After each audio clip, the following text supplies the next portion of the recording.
ಬರಹಗಾರರ ಸಂಘಟನೆಯಿಂದ ಇಡೀ ಕರ್ನಾಟಕದಾದ್ಯಂತ ಹೋರಾಟ ನಡೀತಾ ಇದೆ. ಇದರ ಬಗ್ಗೆ ಸಾಕಷ್ಟು ಸರ್ಕಾರಕ್ಕೆ ಸಂಘಟನೆ ಮುಖಾಂತರ ಮನವಿ ಕೊಟ್ಟರು, ಯಾವುದೇ ಪ್ರಯೋಜನ ಆಗಿಲ್ಲ. ಅದರ ಒಂದು ಹಿನ್ನೆಲೆಯಲ್ಲಿ ಏನು 2.0 ಕಾವೇರಿ ತಂತ್ರಾಂಶದಲ್ಲಿ ದೋಷಾರೋಪಗಳನ್ನು ಒಂದು ಖಂಡಿಸಿ ಏನು ಲಾಗಿನ್ ಐಡಿಯನ್ನು ಕೊಡ್ತಾ ಇಲ್ಲ. ಪತ್ರ ಬರಗಾರರು ಇತಿಹಾಸ ಇದೆ. ಅವರು ಸರ್ಕಾರದಲ್ಲಿ ಕೃಷ್ಣ ಬೈರೇಗೌಡರ ಸರ್ಕಾರದ ನೇತೃತ್ವದಲ್ಲಿ ನಮಗೆ ಅನ್ಯಾಯ ಆಗ್ತಾ ಇದೆ, ಇದನ್ನು ಸರಿಪಡಿಸಿ ಏನು ಲಾಗಿನ್ ಐಡಿಯನ್ನು ನಮಗೂ ಕೊಡಬೇಕು ಅಂತ ಹೇಳಿ ಇವತ್ತು ಪ್ರತಿಭಟನೆಗೆ ಪ್ರಾರಂಭಿಕ, ಇದು ಅಂತ್ಯ ಅಲ್ಲ, ಆರಂಭ. ಚಳಿಗಾಲದ ಅಧಿವೇಶನ ನಡೀತಾ ಇದೆ.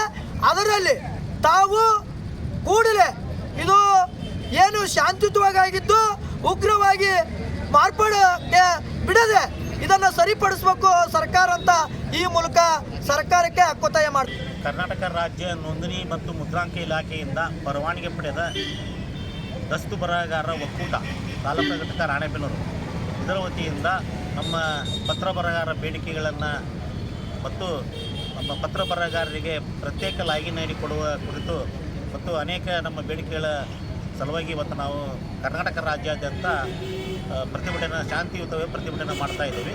ಅದೇ ರೀತಿ ರಾಣೆಬೆನ್ನೂರಲ್ಲಿ ಸಹಿತ ನಾವು ಇವತ್ತು ಪ್ರತಿಭಟನೆಯನ್ನು ಇಟ್ಕೊಂಡಿದ್ದೇವೆ.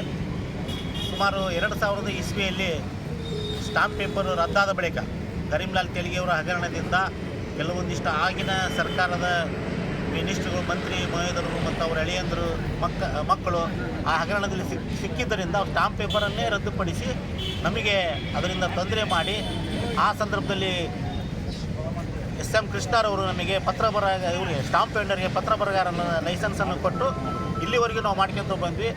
ಅದನ್ನು ಕಾವೇರಿ 2 ಅಂತೇಳಿ ತಂತ್ರಾಂಶವನ್ನು ತಗೊಂಬಂದು ಅದರಲ್ಲಿ ಅನೇಕ ನ್ಯೂನತೆಗಳಿದ್ದರೂ ಸಹಿತ ನಾವು ಅದನ್ನು ಸರಿದೂಗಿಸ್ಕೊಂಡು ಇಲ್ಲಿವರೆಗೂ ನಾವು ಮಾಡ್ಕೊತ ಬಂದ್ವಿ. ಈಗ ಸಿಟಿಜನ್ ಲಾಗಿನ್ ಅಂತ ಮಾಡಿಬಿಟ್ಟು ಯಾರು ಬೇಕಾದರೂ ಪತ್ರಗಳನ್ನು ಅಪ್ಲೋಡ್ ಮಾಡ್ಬೋದು ಅಂಥೇಳಿ ಸರ್ಕಾರ ಮಾಡಿದೆ. ಕೃಷ್ಣ ಬೈರೇಗೌಡರ ಒಂದು ಮಾನ್ಯ ಕಂದಾಯ ಮಂತ್ರಿಗಳು ಹೊರಡಿಸಿದ್ದಾರೆ. ಆದರೆ ಪತ್ರ ಅಪ್ಲೋಡ್ ಮಾಡುವ ಸಂದರ್ಭದಲ್ಲಿ ಅನೇಕ ತಪ್ಪುಗಳನ್ನು ಮಾಡ್ತಾ ಇದ್ದಾರೆ. ಇದರಿಂದ ಸಾರ್ವಜನಿಕರ ಆಸ್ತಿಗೆ ಸೂಕ್ತ ರಕ್ಷಣೆ ಇಲ್ಲದಂತಾಗಿದೆ. ಇದರಿಂದ ನಮಗೆ ಈಗೇನು ಸರ್ವೆ ಇಲಾಖೆಯಲ್ಲಿ ಪರವಾನಗಿ ಭೂಮಾಪಕರಿಗೆ ಪ್ರತ್ಯೇಕವಾದಂಥ ಲಾಗಿನ್ ಐಡಿ ಕೊಟ್ಟಿದ್ದಾರೆ.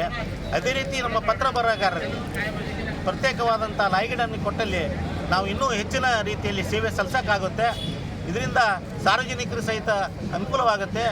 ಈಗ ಬೇರೆಯವರು ಏಜೆಂಟ್ರುಗಳು ಪತ್ರ ತಪ್ಪಾಗಿ ಅಪ್ಲೋಡ್ಗಳನ್ನು ಮಾಡಿ ಸಾರ್ವಜನಿಕರಿಗೆ ಬಹಳ ತೊಂದರೆ ಮಾಡಿ ನಮಗೆ ಅನೇಕ ರೀತಿಯಲ್ಲಿ ಅವರಿಗೆ ತೊಂದರೆ ಕೊಡ್ತಾ ಬರ್ತಾ ಇದ್ದಾರೆ. ಇದರಿಂದ ಸಾರ್ವಜನಿಕರ ತೊಂದರೆ ಆಗಿರೋದು ತಪ್ಪಿಸ್ಕೋಸ್ಕರ ನಮಗೆ ಪ್ರತ್ಯೇಕ ಲಾಗಿನ್ ಐಡಿ ಕೊಟ್ಟು ನಮಗೆ ಲೈಸೆನ್ಸ್ ಇದೆ, ಪತ್ರ ಬರಹಗಾರ ಲೈಸೆನ್ಸ್ ಕೊಟ್ಟಿದ್ದಾರೆ. ನಾವು ನಿಯಮಾವಳಿ ಸರ್ಕಾರದ ನಿಯಮಾವಳಿ ಪ್ರಕಾರ ಪ್ರತಿ ವರ್ಷ ನವೀಕರಣ ಮಾಡಿಕೊಂಡು ಸರ್ಕಾರದ ಕಾಲಕ್ಕೆ ಏನು ಕಾಯ್ದೆಗಳನ್ನು ತರ್ತಾರೆ ಆ ಕಾಯ್ದೆಗೆ ನಾವು ಒಗ್ಗೂಡಿಸಿಕೊಂಡು ಇಲ್ಲಿವರೆಗೂ ಸಹಿತ ನಾಗರಿಕ ಸ್ನೇಹಿತೆಯಿಂದ ನಾವು ಕೆಲಸವನ್ನು ಮಾಡ್ಕೊಳ್ತಾ ಬಂದಿದ್ದೀವಿ. ಅದೇ ರೀತಿ ನಾವು ಮುಂದುವರಿಸ್ಕೊಂಡು ಹೋಗಬೇಕು. ಈಗಾಗಲೇ ನಮ್ಮ ಪಕ್ಕದ ರಾಜ್ಯ ಕೇರಳ ಮತ್ತು ತಮಿಳುನಾಡು, ತೆಲಂಗಾಣ, ಆಂಧ್ರ ಪ್ರದೇಶ, ಮಧ್ಯಪ್ರದೇಶದಲ್ಲಿ ಬಾಂಡ್ ರೇಟ್ರಿಗೆ ಸಪ್ರೇಟ್ ಲಾಗಿನ್ ಐಡಿ ಕೊಟ್ಟಿದ್ದಾರೆ. ಅದೇ ರೀತಿ ಅಲ್ಲಿನೂ ಸ್ಟಾಂಪ್ ಪೇಪರ್ ಇದ್ದಾವೆ, ಸ್ಟಾಂಪ್ ವೆಂಡರ್ ಲಾಗಿನ್ನು ಅಥವಾ ಬಾಂಡ್ ರೇಟರ್ ಲಾಗಿನ್ ಅಂತ ಕೊಟ್ಟಿದ್ದಾರೆ. ಅದೇ ರೀತಿ ನಮ್ಮ ಕರ್ನಾಟಕದಲ್ಲಿ ಸಹಿತ ಕೊಡಬೇಕಂತ ನಾವು ಸರ್ಕಾರವನ್ನು ಈ ಮೂಲಕ ಆಗ್ರಹಿಸ್ತಾ ಇದ್ದೀವಿ. ಮತ್ತು ಈಗ ಕಾವೇರಿ 2 ಅಲ್ಲಿ ಅನೇಕ ನ್ಯೂನತೆಗಳಿದ್ದಾವೆ. ಅದನ್ನು ಅಪ್ಲೋಡ್ ಮಾಡಬೇಕಾಗ ಆಸ್ತಿ ವಿವರಣೆಯಲ್ಲಿ ಯಾವುದೇ ಬಂದು ಬೇರೆ ಪ್ಲಚ್ ಆಗ್ತಾ ಇದೆ. ಅದನ್ನೆಲ್ಲ ಹೋಗಲಾಡಿಸ್ಬೇಕು. ಆಮೇಲೆ ಸರಿಯಾಗಿ ಒಂದು 135 ಸಾಕ್ಷಿಗಳು ಬಂದಾಗ ಅಲ್ಲಿ ಸಾಕ್ಷಿಗಳ ಹತ್ರ ನಿಂತ್ಕೊಂಡ್ಬಿಡುತ್ತೆ. ಅದು ಈ ಥರ ಮುಂದೆ ಹೋಗೋದಲ್ಲ, ಸೇವ್ ಆ್ಯಂಡ್ ಕಂಟಿನ್ಯೂ ಆಗ್ತಾ ಇಲ್ಲ. ಇಂಥವೆಲ್ಲ ಅನೇಕ ನ್ಯೂನತೆಗಳನ್ನು ನಾವು ಕಂಡಿದ್ದೇವೆ. ಅದನ್ನೆಲ್ಲ ಸರಿಪಡಿಸ್ಬೇಕಂತೇಳಿ ಈ ಮೂಲಕ ಸರ್ಕಾರವನ್ನು ನಾವು ಆಗ್ರಹ ಮಾಡ್ತೇವೆ. ಅಂಥ ಒಂದು ಬದಲಾವಣೆಗಳನ್ನು ಮಾಡೋಕ್ಕಾಗದ ಮೊದಲು ಆಯಾ ಪ್ರದೇಶಕ್ಕೆ ಹೋಗಿ ಅಲ್ಲಲ್ಲಿ ದೇಶ ಭಾಷೆಗಳನ್ನು ವಿಚಾರ ಮಾಡಿ ಅವರು ಯಾವುದೇ ಒಂದು ಬದಲಾವಣೆಯನ್ನು ತರ್ತಾಯಿದ್ರು. ಆದರೆ ಈಗ ಇತ್ತಿತ್ತಲಾಗಿ ಏನಾಗಿದೆ ಅಂದರೆ ಈ ಸರ್ಕಾರದ ಅವಧಿಯಲ್ಲಿ ಯಾರನ್ನು ಜನಸಾಮಾನ್ಯರಿಗೆ ಏನು ತೊಂದರೆ ಆಗ್ತದೆ ಅದ್ರ ಬಗ್ಗೆ ಮುಂದೆ ಆಗ್ತಕ್ಕಂಥ ಆಗು ಹೋಗುಗಳು ಏನು ಅಂತಂದು ವಿಚಾರ ಮಾಡ್ದೇ ಈಗಿರ್ತಕ್ಕಂತಹ ಸರ್ಕಾರ ತಮಗೆ ಮನ ಬಂದಂತೆ ವರ್ತಿಸಿ ತಮಗೇನು ತಿಳಿತದೋ ಅದನ್ನೇ ರೂಲ್ಸ್ ಅಂತಂದು ಹೇಳಿ ಮಾಡ್ತಾಯಿದ್ದಾರೆ. ಇದರಿಂದ ಈಗ ಮಾಡಿರ್ತಕ್ಕಂತಹ ಲಾಗಿನಿನ ವ್ಯವಸ್ಥೆ ಏನಿದೆ ಅಂತಂದ್ರೆ ಸರಿಯಾಗಿಲ್ಲ. ಎಷ್ಟೋ ಈ ಹಿಂದೆ ಮಾಡಿರ್ತಕ್ಕಂಥದ್ರೊಳಗೆ ಫೇಕ್ ಆಗಿದ್ದಾವೆ ಅಂತಂದು ಹೊಸ ರೂಲ್ಸ್ಗಳನ್ನು ಮಾಡ್ತಾ ಚೇಂಜ್ ಮಾಡಿಸ್ತಾ ಹೋಗಿದ್ದಾರೆ. ಆದರೆ ಆದಾಗ್ಯೂ ಕೂಡ ಇದು ಆದಾಗೂ ಕೂಡ ಬೇಕಾದಷ್ಟು ಫೇಕ್ಗಳು ಆಗಿದ್ದು ನಮ್ಮಲ್ಲಿ ಉದಾಹರಣೆಗಳಿವೆ ಆಫೀಸ್ನಲ್ಲಿ. ಅಂಥದ್ದು ಈಗ ಫೇಸ್ಲೆಸ್ಸು ಅದು ಅಂತ ಮಾಡ್ತಾ ಇರೋದ್ರಿಂದ ಜನಸಾಮಾನ್ಯರಿಗೆ ಬಹಳಷ್ಟು ತೊಂದರೆ ಆಗ್ತದೆ. ಆದರೆ ಈಗ ಅದನ್ನು ಅವರು ಮುಂಚೆನೇ ವಿಚಾರ ಮಾಡಿ ರೂಲ್ಸ್ಗಳನ್ನು ಮಾಡಬೇಕಾಗಿತ್ತು. ಆದರೆ ಅದನ್ನ ಯಾವನ್ನೂ ಅವರು ಅವಗಾಹನೆಗೆ ತಗೊಳ್ದಾನೆ ತಮಗೇನು ಬರುತ್ತೋ ಅಷ್ಟೇ ತಾವೇ ಅಲ್ಲಿ ಸದನದೊಳಗೆ ಕೂತ್ಕೊಂಡು ತಮಗೆ ಮನಬಂದಂತೆ ಜನಸಾಮಾನ್ಯರ ಆಗು ಹೋಗುಗಳನ್ನು ವಿಚಾರ ಮಾಡ್ತಾರೋ ಇಲ್ಲೋ ಏನು ಗೊತ್ತಾಗ್ತಾ ಇಲ್ಲ. ತಾವೇ ಅಷ್ಟೇ ಎಲ್ಲ ನಿರ್ಧಾರಗಳನ್ನು ತಗೊಂಡು ಅದನ್ನು ಹೊರಗಡೆ ಬಿಡ್ತಾ ಇದ್ದಾರೆ. ಇದರಿಂದ ನಮ್ಮಂತಹರಿಗೆ ಲೈಸೆನ್ಸ್ ಹೊರಟಿರತಕ್ಕಂತಹ ಪರಿಸ್ಥಿತಿ ಒಳಗೆ ನಮಗೆ ಯಾವುದೋ ಒಂದು ಆಧಾರ ಅಥವಾ ನಮ್ಮ ಕುಟುಂಬಗಳಿಗೆ ಏನಾದರೂ ಒಂದು ವ್ಯವಸ್ಥೆಯನ್ನು ಮಾಡ್ದಂಗೆ ಈಗ ತಾವೇ ನಿರ್ಧಾರಗಳನ್ನು ತಗೋತಾ ಇದ್ದಾರೆ. ಈ ನಿರ್ಧಾರಗಳನ್ನು ತಗೊಳ್ಳೋದ್ರಿಂದ ರೈತಾಪಿ ಮಂದಿಗೆ ಎಲ್ಲ ಈಗೇನು ಅಂತಂದ್ರೆ ಎಲ್ಲ ನಮ್ಮ ಕರ್ನಾಟಕದೊಳಗೆ ಎಲ್ಲರೂ ಎಜುಕೇಟೆಡ್ಡೇ ಇಲ್ಲ. ಅಂಥದ್ರೊಳಗೆ ಪರಿಸ್ಥಿತಿ ಒಳಗೆ ಇವ್ರು ಏನು ಮಾಡ್ತಾ ಇದ್ದಾರೆ ಅಂದರೆ ಎಲ್ಲ ಹೊಸ ಇದನ್ನು ಕನ್ಸೆಪ್ಟ್ ಅಂತಂದು ಹೇಳಿ ಮಾಡಿ ಜನಸಾಮಾನ್ಯರಿಗೆ ಅನುಕೂಲ ಆಗ್ತದೋ ಇಲ್ಲೋ ಅನ್ನಂಗೆ ವಿಚಾರ ಮಾಡ್ದಾನೆ ತಮಗೆ ವಿಷಯವನ್ನು ಇದು ಮಾಡ್ತಾ ಇದ್ದಾರೆ, ಲಾಗಿನ್ ಅಂತ ಮಾಡ್ತಾ ಇದ್ದಾರೆ. ಕಾವೇರಿ ಲಾಗಿನ್ ಅಂತ ಮಾಡಿದ್ದಾರೆ. ಈ ಕಾವೇರಿ ಲಾಗಿನ್ ಮಾಡಿದಾಗೂ ಕೂಡ ಅನೇಕ ನ್ಯೂನ್ಯತೆಗಳಾಗಿದ್ದಾವೆ, ತಪ್ಪು ತಡೆಗಳಾಗಿದ್ದಾವೆ.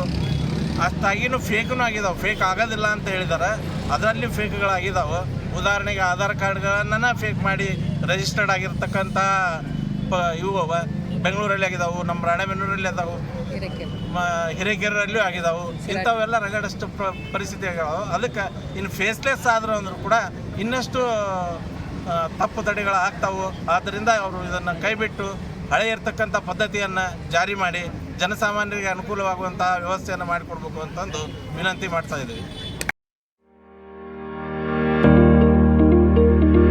ರಾಣೆಬೆನ್ನೂರು ನಗರದಲ್ಲಿ 3 ತಲೆಮಾರುಗಳಿಂದ ಚಿನ್ನ, ಬೆಳ್ಳಿ ಮತ್ತು ರತ್ನಪಡಿ ಬೇಡಿಕೆಗಳ ಪೂರೈಸಲು ನಿಮ್ಮ ಸೇವೆಯಲ್ಲಿ ತೊಡಗಿರುವ ವೆಂಕಟೇಶ್ ಜ್ಯುವೆಲರ್ಸ್ ಹಿಂದೆ ಭೇಟಿ ಕೊಡಿ.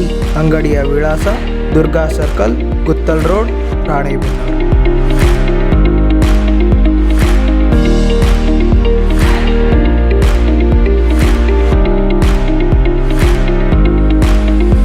ಸರಳತೆ, ಗುಣಮಟ್ಟ ಮತ್ತು ವಿನ್ಯಾಸದೊಂದಿಗೆ ನಿಮ್ಮನ್ನು ಆಕರ್ಷಿಸುವ ಸರಳ ಗುರಿಯೊಂದಿಗೆ ನಾವು ನಮ್ಮ ಆಭರಣ ಸಂಗ್ರಹವನ್ನು ಉದ್ದೇಶಿಸಿದ್ದೇವೆ.